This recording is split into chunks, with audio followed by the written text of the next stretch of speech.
On February 9th of 2004, 21-year-old UMass Amherst student Maura Murray disappeared in the White Mountains of New Hampshire in one of the most perplexing mysteries of our time. For years, we have covered Maura's case and the tireless online community that surrounds it in great detail. We have since expanded our mission with this series, raising awareness and shining a light on the stories of other missing persons. We now sit on the board of directors of the nonprofit organization Private Investigations for the Missing, which was founded by Bruce Maitland. Bruce's daughter, Brianna Maitland, went missing from Montgomery, Vermont on March 19th of 2004, just 6 weeks after and about 80 miles away from where Maura Murray vanished. Private Investigations for the Missing aims to assist with investigations for underserved families whose missing loved ones have been forgotten by the media or by law enforcement. Through our growing community, we hope to shed a light on these cold cases. Families and loved ones can reach out to us at investigationsforthemissing.org. This is Missing.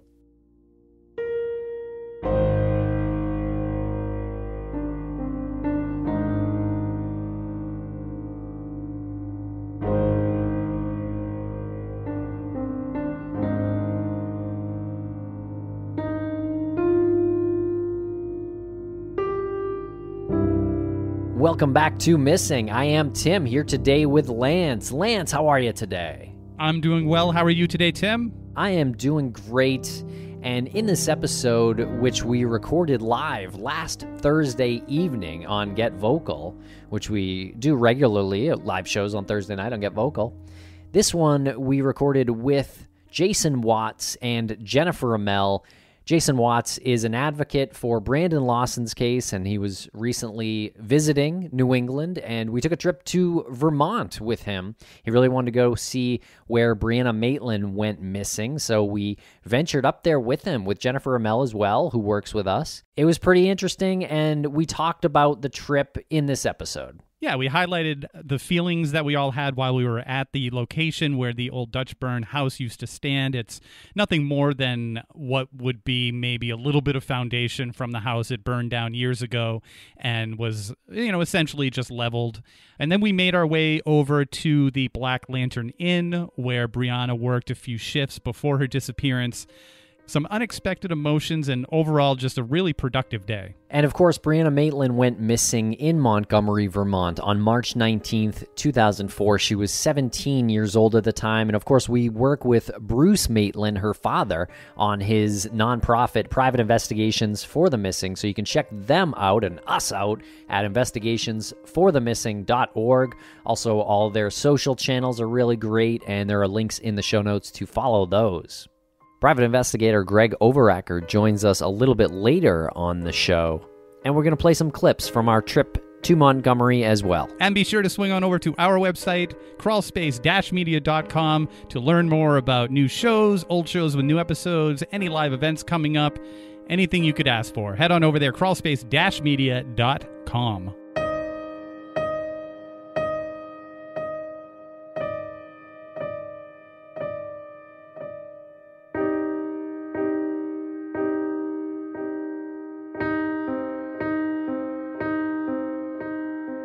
I've followed Brianna's case for a long time. I think I can remember reading about it in like 2006, 2007. I really got knee deep in missing person cases when Brandon went missing, but I had never forgot about Brianna's case and Maura's case and stuff like that. And one of the things I've always tried to do is inspire and motivate people to do the same. And I wanted to be one of those guys that did more than just talk about it. I started using the hashtag Bring It for Bree when I would talk about Brianna's case. And I was like, well, how do I motivate and inspire people to do that if I don't at least try to do it myself? And so when the opportunity to come up there and see you guys came about, I came up there to visit you guys, to record an episode on Brandon, but I knew being up in that area, the potential to go to those places was there. And I think, we all kind of started talking and said, yeah, we should definitely try to do that. And so, that was on the list of things I wanted to accomplish being there. And so being able to do that, I felt like I was putting my words into action. Well, I would say you did that. Pretty drastic measures of traveling nearly across the country to come up here. And what did you learn? I guess what any major takeaways? It's kind of like a lot of missing persons cases. You don't have enough evidence to say for sure. All you can really do is try to reasonably speculate, and Brianna's case was no different. I think Brianna's case was probably the fourth or fifth disappearance that I actually visited the scene. And, you'll hear people talk about visiting scenes of missing persons cases where, they get this creeped out feeling of being there, or it makes them feel uneasy to be in that spot.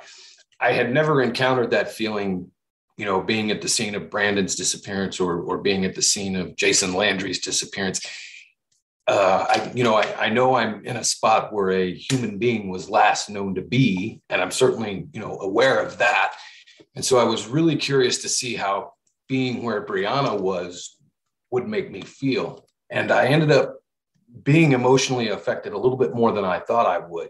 I mean, I think you guys remember when we got back in the car after being at the site for a little while, I was a little emotionally off. I remember telling you guys, it's not fucking fair what happened to her. Hey, hold up, isn't this Coming it? up, is it? This is it. Wow. I recognize the two roads. Yeah, right here.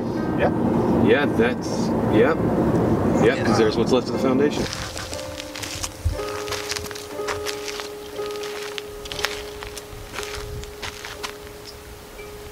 It's so different. Yeah. Crazy. I'm just looking at this curve here. Why stop?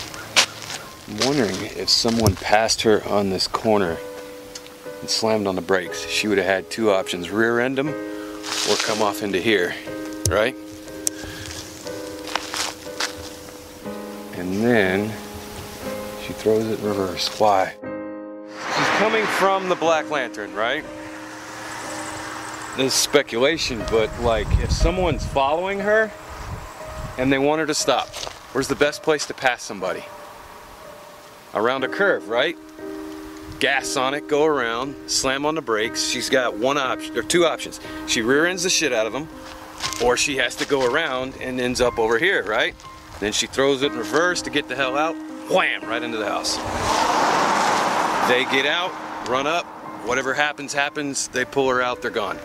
The reason it looks like it happens so quick is because it does. And those emotions you weren't really expecting, and it sort of generated at the scene of the Dutchburn Foundation, which isn't even really a foundation anymore. It's some remnants of a foundation. The house is no longer there. Yeah, what was it that happened there? What did you expect it, and when did it kind of set in? I didn't expect it. I wasn't expecting it. Like I said, I've been to the scene of other disappearances and, not really being emotionally affected like that. Michelle Katz said this best once when she was talking to you guys. Each of us wants to see something of ourselves in the person we're looking for. I think we can all relate to Brianna. We've all been that 17-year-old kid that's trying to find their place in the world and sometimes struggling to find that path. And so she's very relatable to a lot of us. And I think I was feeling that as I was being in that spot, reaching out and touching what was left of the foundation of the Dutchburn house elicited those emotions a little bit. We've all struggled to find our place at 17, and by all accounts, Brianna was struggling a little bit to find her place, and she had kind of a rough patch there at the end, and she hurt some of her friends' feelings. We've all done that, and the best any of us could hope for was ask for forgiveness and try to make it right. And one of the things that I found really, really sad was Brianna didn't get the chance to make it right with those people, and I'm sure she would have. There's some sadness to that. And Jennifer, what did you think? Now you're well, I don't want to call you a local at this point, but what did you think in I know this is actually the second time you had been up to Montgomery, to the site where she was last seen, and the Dutch burn spot. Can you tell us your thoughts on that area? I had been up there a few weeks previous with Lou and Greg on a mission to talk to some people who might have had some information on Brianna. And that trip was, I wouldn't call it emotional, because like we went there kind of in a mindset not to reflect, but to like take action, if that makes any sense. So I didn't really allow myself any time to like feel anything. I did expect to feel something, and at the Dutch burn, nothing really came to me. But weirdly, when we were passing by a farmstead, I think Lou and Greg had said, there was some kind of rumor that she might have gone to a party there or something. I did feel this like kind of guttural drop in my stomach, and I don't know what that was about. That was completely unexpected. I don't know how much stock to place in that kind of response. Have you guys ever experienced that? Well, we had this conversation too, a bit with Jason and you in the car, and I don't. Physical locations like that, geographical locations like that, don't really elicit that type of response from me. And I'll tell you because of talking with people like Greg Overacker, who and even Lou, and when we hear how they approach an investigation, it's not. I mean, they obviously feel emotional about it. They obviously care. They wouldn't do it if they didn't care, but they care about details and facts. And if you're at the scene, you're there looking at details and facts, and you're sort of separating yourself from emotionally. And I'm not saying that it's right or wrong to feel emotional there. I think it is absolutely right. But just like talking about it, I like when Brandon's parents came on with you, Jason, several months ago, that's the emotional part for me. Like, I can't watch a dad talk about his missing or his son, or when Bruce comes on. Like, that just does it for me. Being at a location, I think I don't want anything in my head making it any more difficult than it already is, I was not expecting that to happen. Just did. I mean, and I remember when we were in the parking lot of the Black Lantern, I don't know how to explain it, but I kept feeling this pull to go back, and I didn't understand that. I don't understand what that pull was to go back. What happened back there was kind of hard to explain, I guess. When I said it hit me emotionally, I did the same thing back there that I do a lot of times when I'm at where Brandon went missing. I stopped and like took it in. And when I leave the site where Brandon went missing, I always walk back out and I put my hand on the hard hat that's on the cross, and I tell Brandon, I'll be back. I'll be back for you. And I can't explain it, man, but it's like this, I almost get the same want to do that back there. Go back out there and say, I'll be back. It's hard to describe. Something that we did there that was really interesting was when we went back, like you said, you felt this pull to go back. We ended up like driving the car. So we're going from the Black Lantern to the Dutch burn, and we drove the car same way that Brianna would have driven. And it's hard to explain how you think the car went into the back of the building when you see the picture for the first time or for the 50th time, and you explain it and you look at the tires and you say, well, this is how it could have happened. But we kind of talked it out as we were driving, and that made me feel something, like thinking about why she would have pulled in the way she did, backed up, because that's what we did. We pulled in, crossed the lane, pulled in, backed up, so that our car would have been pretty much where hers was. And then we realized like why she would have done that. And that, it's it's a pretty interesting moment. Well, when you're trying to figure out what happened, it's natural to speculate. I've speculated a lot when I've gone to the site of Brandon's disappearance. You try to play the scenario out in your mind in the most reasonable way based on the information that you have. And one thing I speculated on was that there's kind of that corner there, and I thought maybe somebody use that corner to go around her, get in front of her and slam on the brakes. And then she had two options: rear end them or kind of pull off into that grade. Whoever that other person was either got out of the car or tried to pull nose to nose in front of her. And she, panicked and threw it in reverse, and it's pitch black. So you're not going to see that house there. Boom. I mean, that's speculation, but you're trying to fit the puzzle pieces together reasonably. I mean, that's all you can do. Yeah, and the area seemed a little bit more populated than I actually would have expected, I think. One pretty immediate thought I had in going through Montgomery, I always imagined it to be more desolate. There was a little center of town. There were people.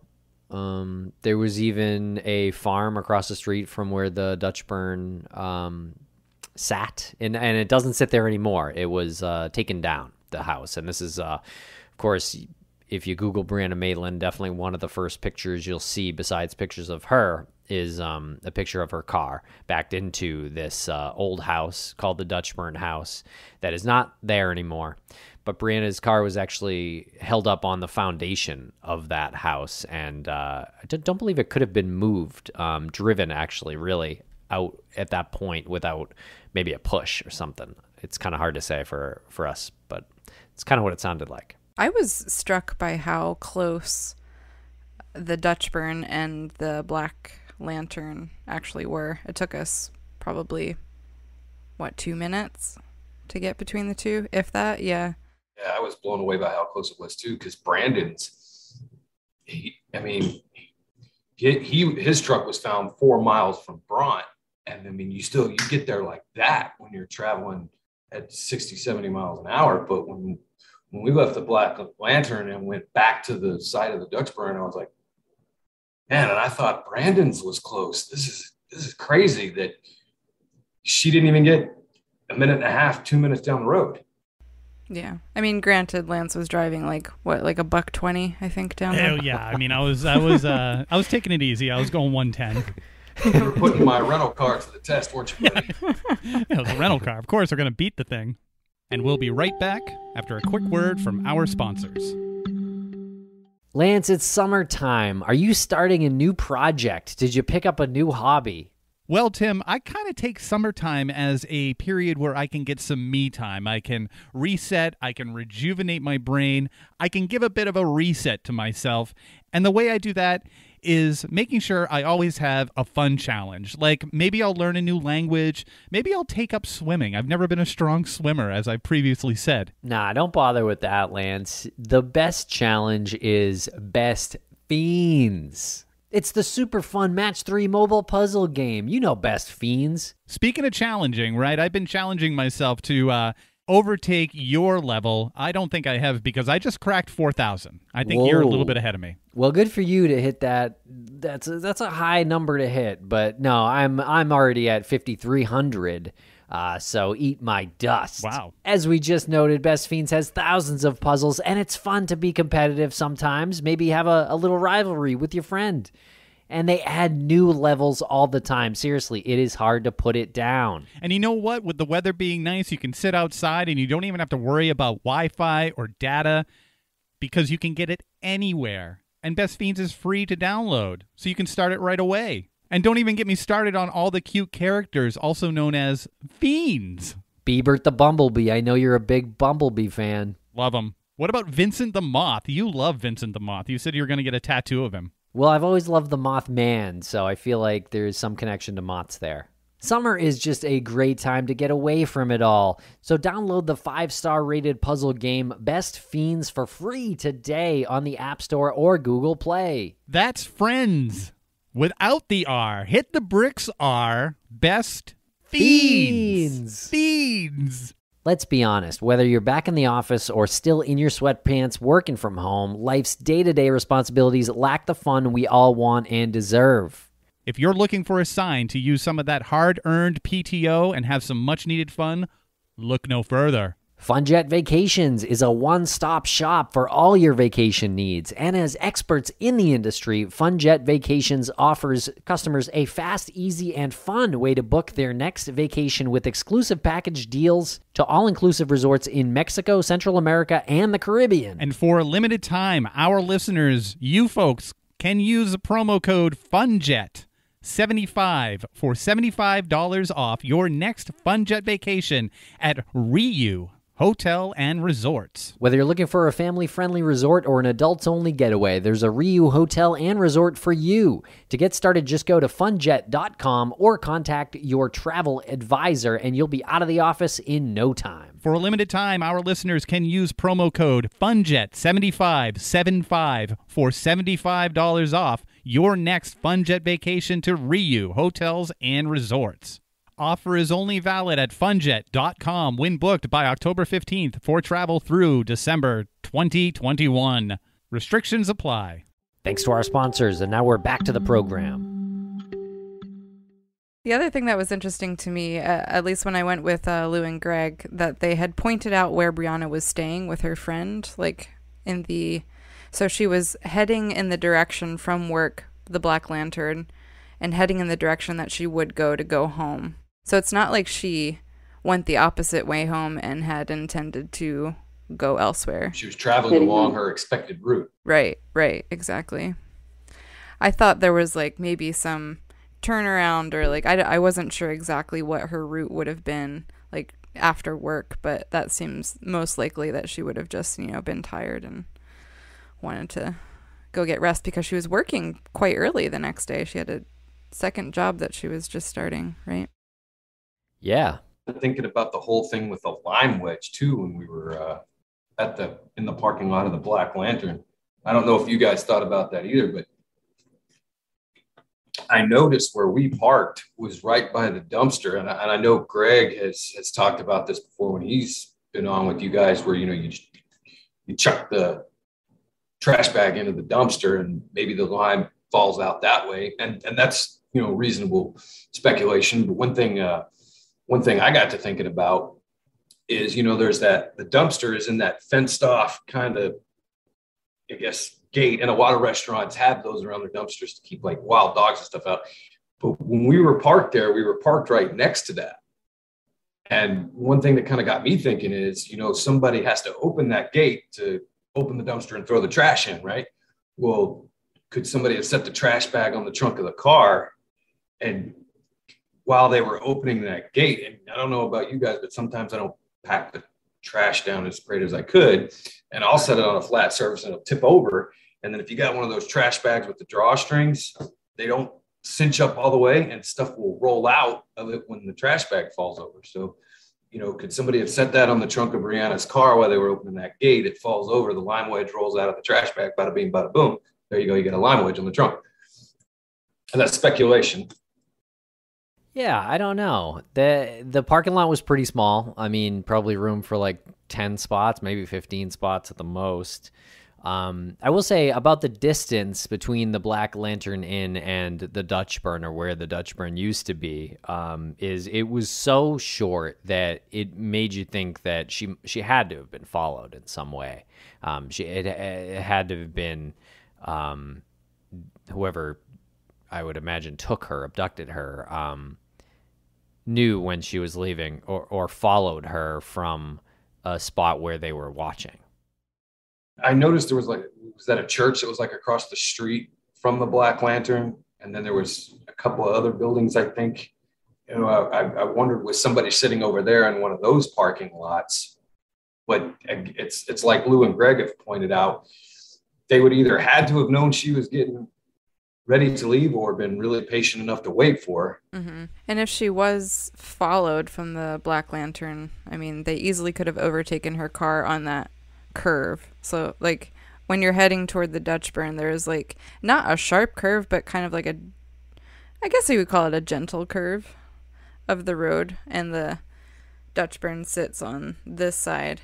So if she was making that turn, you could easily see that if somebody sped up around her and cut her off, and that's what caused her to stop and go, oh fuck, and back up, because her wheel's already cocked, right? So she throws it in reverse right back into the Dutchburn. I think I said it while we were there. If I was going to pass somebody, I'd use that curve to my advantage. Yeah, you're totally right.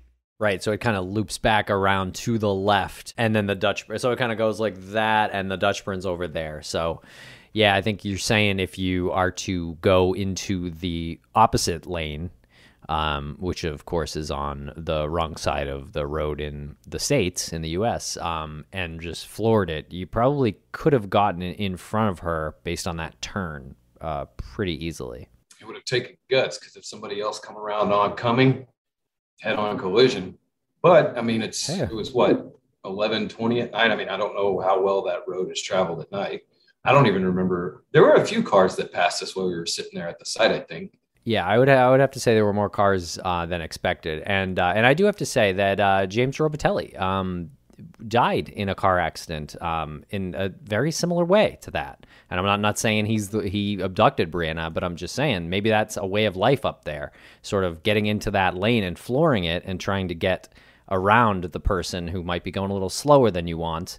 And I mean, that is basically exactly what happened to Brianna's ex-boyfriend just a couple of years ago. He died trying to pass a car in a road in Vermont. Yeah, you actually see that quite a bit down here in Texas. People will pass people going uphill or going around corners. It can be dangerous. Yeah, no passing zones. Just obey the signs. Obey the rules. Just obey the rules. And it's also interesting when you're at the Dutchburn location that it doesn't look like the pictures, obviously because the house isn't there, but there's now just rows and rows and rows of corn. And in the pictures, it's just sort of barren, and you can see the tree line, and you can see pretty far when you're looking at the old pictures. But somewhere along the lines, they just planted a bunch of corn there. It's probably from the farm that's across the street as well. So I can see now, like, just driving right by it, not even knowing, that something like that happened there. Lance, if I recall correctly, you and I got to looking. Didn't we see that, like, some sort of, I want to say it was like a farming company or something like that owns that property now? Yeah, I totally forgot about that. Yeah, it's like an agricultural company. I didn't memorize the name of the company, but I thought I remember it being along those lines of. Yeah, there's a lot of corn there behind where the Dutchburn used to sit. Really a huge cornfield now. And then across the street as well. Owners of that farm seemed nice. They drove by a few times. I don't know if we waved or anything. We kind of probably nodded a little bit, but yeah, I mean, everyone seemed friendly, and that's the only thing I would say about the locations.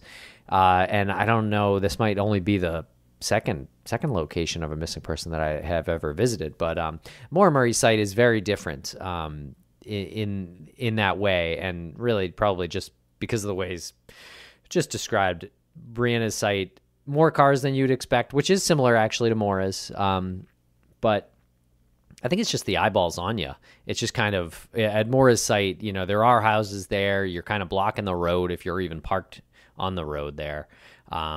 It's not really the safest place to stop. So you kind of feel those eyeballs on you. It's not so much of an eerie feeling, probably because of what happened there, but more so much a feeling of people watching you. Didn't get that feeling at all at Brianna Maitland's site. No, and you don't get that feeling when you're at Brandon's either. I mean, they're now, one thing I will say about Brandon's is a lot of cars pass you by because you're on a busy highway. But most of the time, if I'm down there, it's kind of like when we were at Brianna's, people will nod, they'll wave. But Brandon's is different from Brianna's. And I didn't get the chance to go by Moore's, but you have a big old 40-foot wide spot of grass that you can pull off into at Brandon's. So, I mean, you're not right there next to the road or anything like that. Nobody's going to, come around the corner and accidentally smack you or anything like that. Right, and we went to the Black Lantern, and you mentioned the parking lot. And the parking lot, I guess in my head when I was picturing all of this, I knew from going on Google and checking out the images I knew what it looked like, but my brain always kept going to a restaurant that I worked at in New Hampshire. Every time we talked about it, that's just where my head always went, was the parking lot in this restaurant that I worked at in New Hampshire. And it was so great to finally like be at that location. Now I can actually have that accurate memory of what that parking lot looked like and see where the back door of the restaurant is, where that's located, and know that that's probably where the employees go out and they get, they get in their car after their shift, or they go in for their beginning of the shift, and that's probably where Brianna left, was through that back door. And we were there for probably like 10 minutes or so. No, longer. We were probably there for like 20 minutes, 15, 20 minutes before, and they were closed, before somebody came out. And that was really interesting. And Jen had I think I kind of froze. I was just like, I don't know what to tell this person. It was this woman with a bucket, and she was obviously doing some gardening. But Jen approached her. I did. That's my toss to you. I'll take it. Yeah, Tim and I were filming, which some people are a little suspicious when they see people filming, especially if a business is closed. And she happened to work for the Black Lantern, and when I went up and apologized, like, sorry that we're kind of not trespassing, but it's a bit of an odd thing to do, and said we were, part of Crawl Space and looking into Brianna Maitland's disappearance, and did she know anything about it? And it turns out that she worked with Brianna, which was pretty cool to find out. And God, she said she'd been there for like 20 years. Is that right? Yeah, at least 17, 18 years. Yeah, what a sort of a coincidence to just, meet someone who had known Bri. And Brianna only worked at the Black Lantern for, I think, 2 shifts. So that was all that she really knew of Brianna, was working with her during those 2 shifts at the Black Lantern. But she did sort of tell us that she could tell, as someone who was older than Bri at the time, not much older probably, maybe only 5 years or something, but that she was going through some stuff. And she had mentioned that she saw Bri's black eyes, her 2 black eyes. And this woman asked Brianna what happened, and Brianna told her the story of what happened during that fight with Keeley. And I thought that was really interesting to hear that recounted back from someone who spoke, who, it's sort of like hearing it right from Brianna in a way, because I don't know how much media this woman has consumed. It doesn't seem like much. And the story has probably changed over the years, but she basically tried to recount exactly what Brianna told her. Yeah, I mean, the other thing that she said that was interesting to me, like, she mentioned that she was a bit older than Bri, but that she had this, like, kind of, she was, like, super protective of Brianna. I remember her saying that, like, she saw this young girl who she knew who was going through a hard time, and she was young and she was pretty, and it's not easy being a young woman working in a restaurant, because you get harassed all the day and night long by everyone. So I think she mentioned that there was a couple, like, quote unquote creepy patrons, and I don't know if this is anything outside of what is unfortunately normal, like for people to, make passing comments or whatever to Bri, but she said she was just like, just protective and a little worried about Bri. Yeah, she did say she was a little protective, kind of felt, that connection because she was a little older than her, and almost taking her under her wing a little bit was sort of the vibe. She did say that Bri was a dishwasher, which we knew. She said she did have interaction with patrons as a busser. That was one question we asked. I'm reading the notes right from that I wrote down right after the conversation. I don't have anything in here about her saying anything about any creepy patrons. I don't think it was specific. It was just kind of like a general thing. Yeah, she had said because she had just I don't know how long it had been, but she had just given birth, because she said her daughter was 17. So she said, so it was right around the time that she had just given birth, or she was pregnant at the time. But I remember her saying that she started feeling these motherly sort of protective instincts whenever she would see people like look at Brianna in a kind of in a sideways way. What are the odds of that, though? Like, what are the odds that somebody worked with her that close to her disappearance and still worked at the Black Lantern. And on the day that they're closed, like technically her day off, she's there doing gardening. You guys were talking about the Dutchburn home. You know, that upsets me that that's gone. That was a landmark. I mean, it's kind of a sign for us that time has passed. A great amount of time has passed. But that's upsetting. You know, I was really pissed off when I heard about that. Yeah, it's hard to visualize the space looking at the picture of the car there without, the structure. I mean, you can sort of see a bit of the foundation and stuff, but it's hard to piece together what exactly the moves were without the building being there. When we had went up, I hadn't been up there in a long time. And it just felt totally different to be there without the home there and stuff. And you're right. It's just different. You know, I was telling those guys when I was there, to tell you how bad time can play tricks on your mind. My memory was that it was farther back off the road quite a bit. You know, I looked at pictures prior to going up there and stuff and realized it wasn't, but I had remembered it completely differently because I hadn't been up there in a long, long time. There was no reason to go back there, or I would have gone back there. But if we knew what happened in that spot, that's it. Game over. We just don't. Yeah, it's a whole pivotal thing. I would say I get emotional when I get there, but it bothers me. It aggravates me. You know what I mean? Why did the house come down? I know that there was a fire, and we've said that before, but yeah, it was just the fire was too much? Yeah, kids burned it down. It was a shell of a house. You know, it was old from the farmhouse. But, you read that article about the Dutchburn brothers there that lived there. Yeah. It was interesting, whole saga with the violence that happened there and everything. And I don't know, the whole thing is just odd to me. This whole thing for me is, I don't believe in anything to do with, I believe in coincidence. I don't believe in karma. I don't believe in that there's anyone in the universe that's guiding the universe in any way, shape, or form or anything to do with that.